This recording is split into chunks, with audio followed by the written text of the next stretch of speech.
Ano ba ang pangalan ko? Ako pala si Wade Fu, 65 taong gulang. Naniniwala ako sa Diyos mula pagkabata at nagdusa ako habang ipinapalaganap ko ang Ebanghelyo. Inaresto ako ng pulis, pinahirapan at nabalian. 5 taon akong nahatulan pero hindi ako nagtaksi sa Diyos. Tinawag akong Pablong Magaling. Ano? Anong ginagawa ko para sa bagong taon? Alam nyo, wala si Sister Fred sa nakalipas na 2 meeting. Malamang sa malamang dahil ito sa spiritual na kahinaan. Kaya pupunta kami ng asawa ko sa bahay niya. Teka, nasaan na siya? Mahal ko, halika na rito. Teka, nandyan na! Ikalimang araw ng bagong taon at gusto niyang samahan ko siyang maglingkod sa Diyos.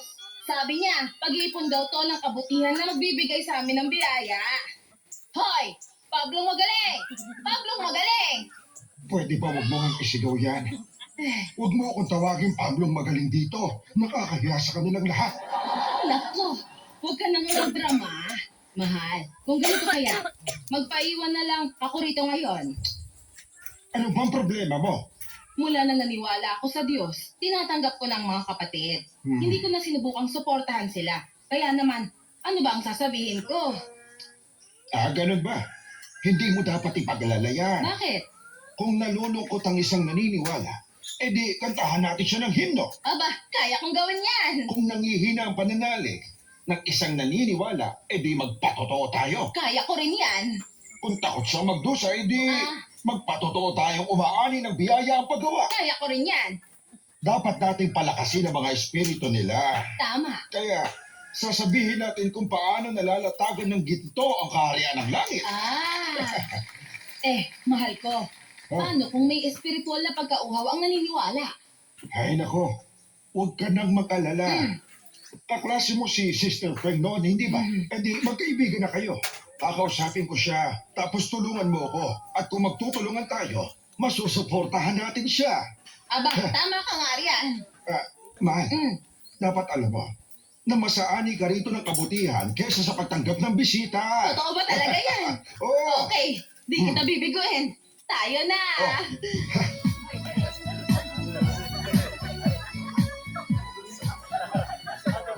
Oh, nandito na tayo.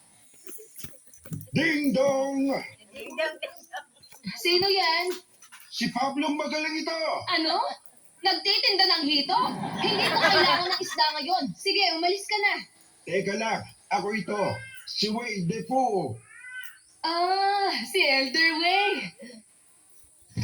Kayo pala yan. Sige, pasok lang kayo. Pagpalain ka. Ay, naku, salamat. Ba't kayo nandito? Napakaginay. Salamat sa Diyos. Nabalitaan namin na lumiban ka raw sa huling 2 meeting. Kaya naisip namin na dalawin at kamustahin ka. Para makaipon kami ng kabutihan at makapasok sa kaharian ng langit. Hindi ganon, Sister Meg. Ang ibig sabihin ng asawa ko, tayong magkakapatid ay dapat laging nagmamahalan at nagsusuportahan. Kailangan natin gawin ito at sangayon din dito ang Diyos. Oo naman. Kaya, Sister Peng, ilang beses ka nang wala sa mga meeting. Dumaranas ka ba ng espiritual na Oo panghihinaan? nga, hindi naman ganon. Halika kayo, umupo kayo. Sige. Kamakailan, nakinig ako ng ibang sermon, kaya lumiban ako sa meeting. Heto, kumain kayo. Salamat. Salamat sa Diyos. Tamang-tama ang dating niyo. Nag-aalala ako sa pagpasok sa kaharian ng langit. Ganon ba? Alam niyo, sa mga taong naniwala tayo sa Panginoon, matagal na rin tayong gumawa at naglakbay ng napakalayo. Pero di pa rin natin maisagawa ang salita ng Diyos. Nililin lang ng ating mga salita ang Diyos kahit di natin gusto. Banal ang ating Diyos. Tingin niyo ba, makakapasok kaya sa kaharian ng langit ang tulad ko? Nako, kapatid. Yan ba pinag-aalala mo? Oo nga. Hindi mo pa naiintindihan ang kalooban ng Diyos. Eto, basahin mo. para kay Sister Feng. Ako? Basta basahin mo na lang. Oh, okay, sige. Ah.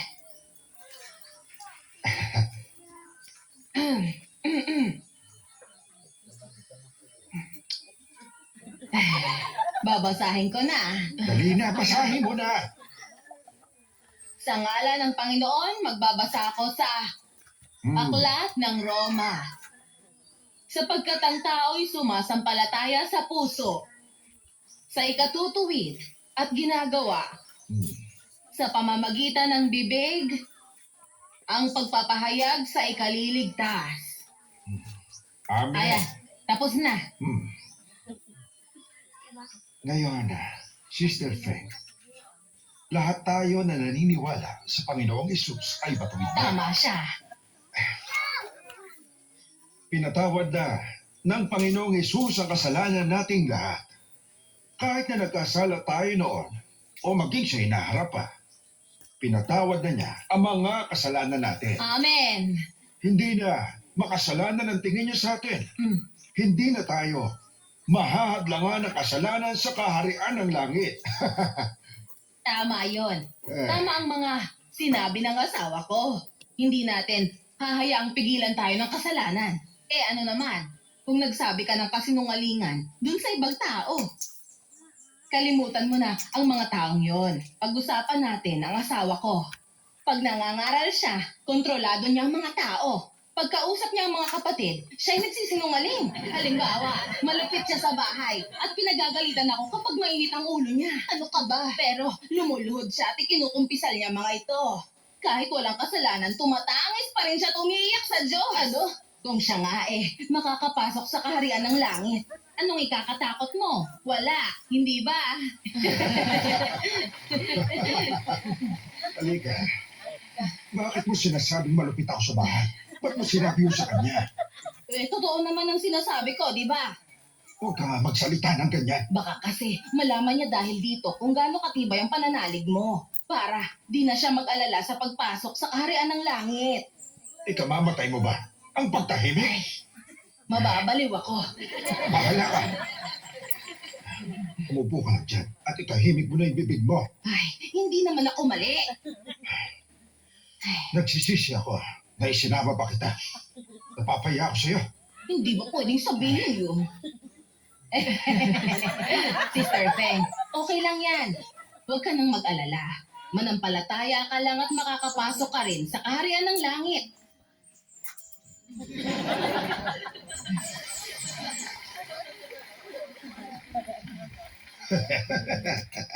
Ngayon, Sister Feng, alam mo ang ibig sabihin ng asawa ko. Ang dugo ng Panginoong Isus ay mabisa magpakailanman. Pinatatawad nito ang kasalanan natin. Tama yan. Magtiwala tayo na makakapasok tayo sa kaharian ng langit.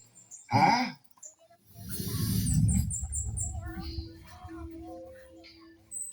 Tunay na pinapatawad ng Panginoon ang ating kasalanan. Pero di ibig sabihin, banal na tayo. O di na muling magkakasala. Wala siyang sinabi na ang makasalanan ay makakapasok sa kaharian ng langit.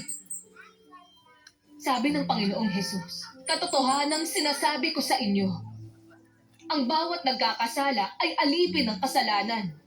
At ang alipin ay hindi nananahan sa bahay.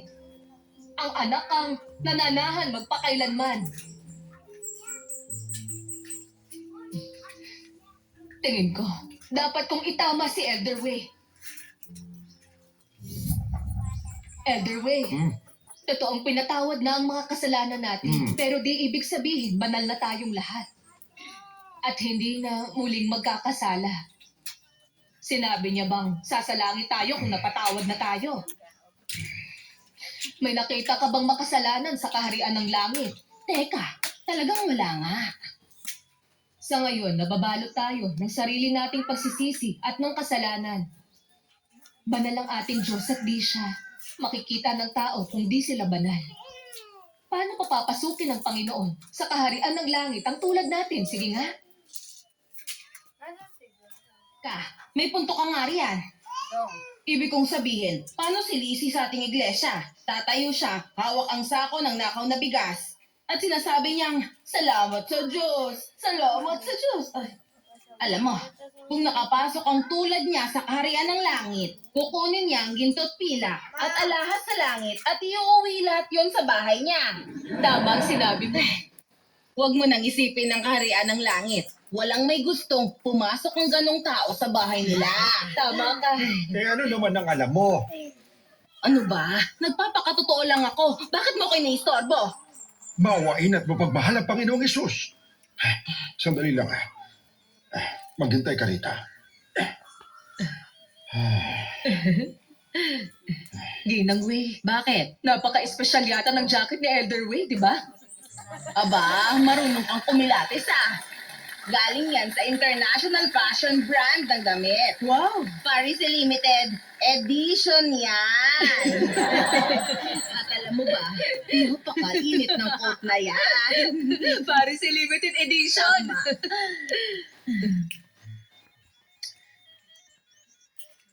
Perfect. Sabi ni Apostol Pablo, sino ang magsasakdal ng anuman laban sa mga hirang ng Diyos? Ang Diyos ay ang umaaring ganap. Kaya naman, sino ang hahatol? Ito'y sa pamamagitan ng biyaya ay hindi na sa mga gawa. Sa ibang paraan, ang biyaya ay hindi biyaya.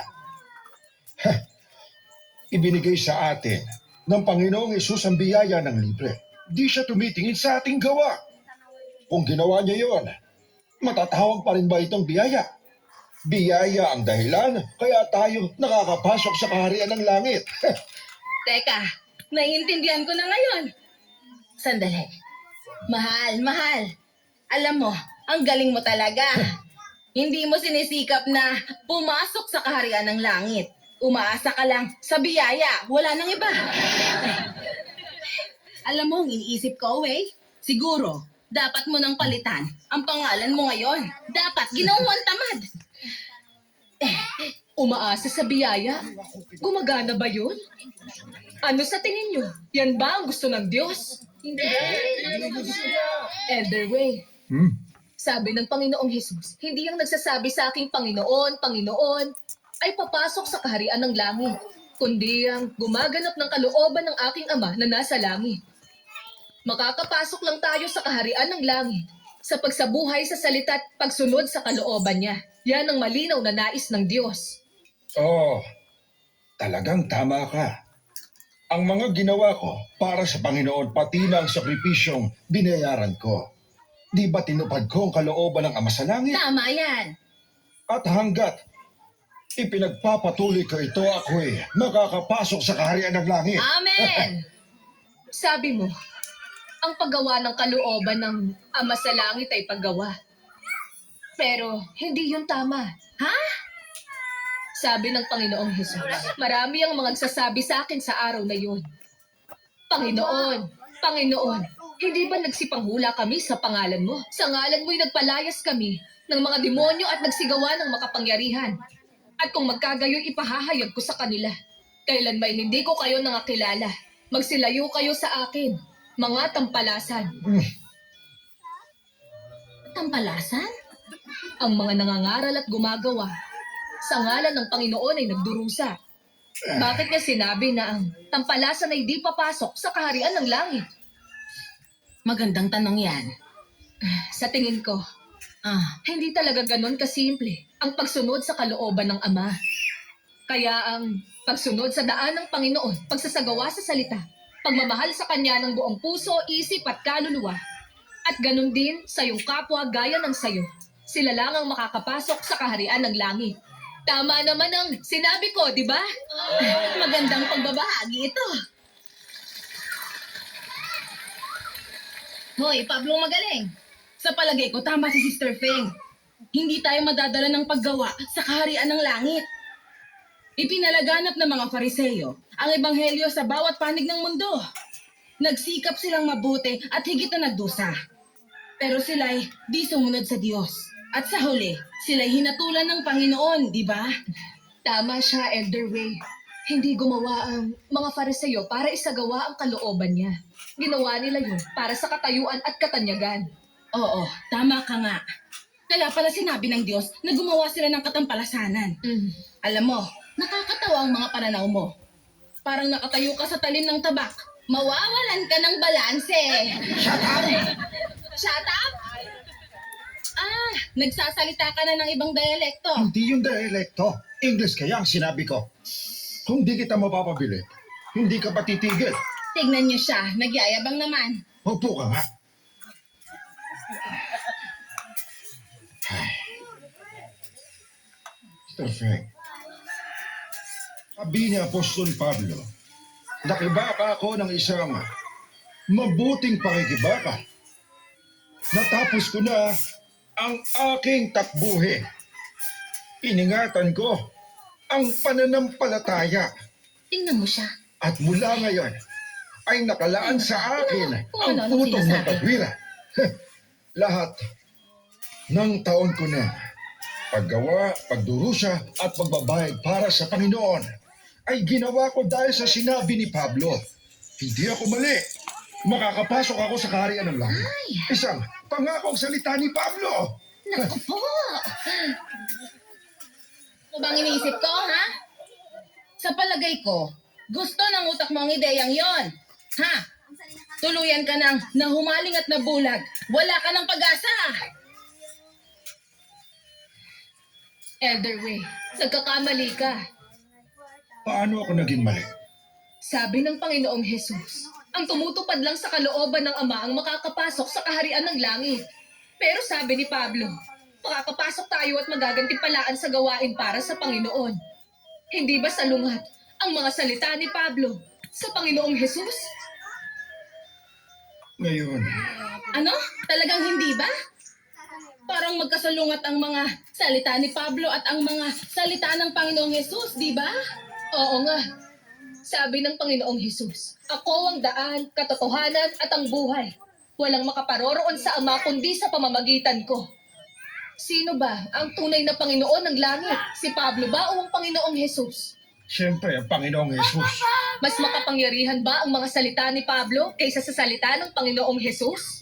Mas makapangyarihan ang sa Panginoong Jesus. Sabihin mo sa akin, salita ba ni Pablo o ng Panginoong Jesus ang magpapasok sa iyo sa kaharian ng langit? Siyempre, ang mga salita ng Panginoong Jesus ang tama.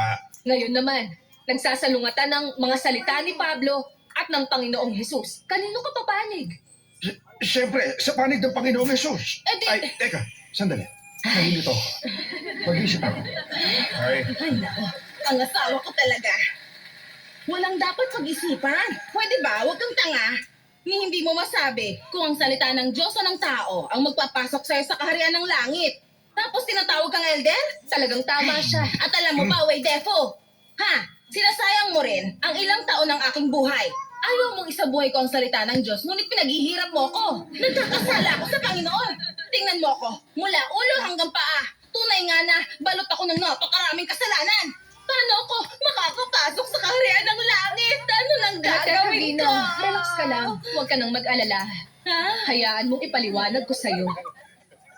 Nitong nakaraan, may narinig akong sermon at mas naiintindihan ko na ito ngayon. Talaga ba? Inihula ng Panginoong Jesus. Mayroon pa akong bagay na sa inyo ay sasabihin. Ngunit ngayon ay hindi nyo matitiis.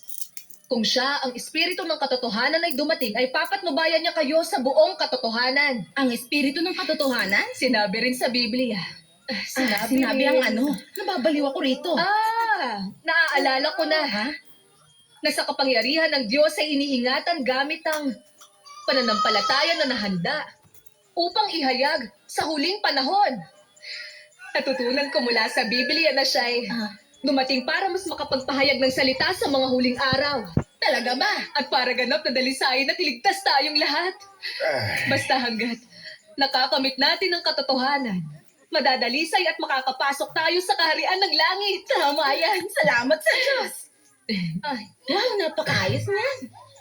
Ay, hoy, mahal ko. Naging malinaw na ang lahat sa pagbabahagi niya. Ang paggawa natin ng mag-isa'y di magpapasok sa atin sa kaharian ng langit. Ay, ngayon, balot tayo ng sala, pero nais pa nating pumasok sa kaharian ng langit. Sa totoo lang, baka nananaginip tayo. Tama siya, Elder Way. hindi tayo. maipapasok ng gawain sa kaharian ng langit. Ay, at lahat ng pagdurusang tiniis ko ay walang saysay. Imposible yan.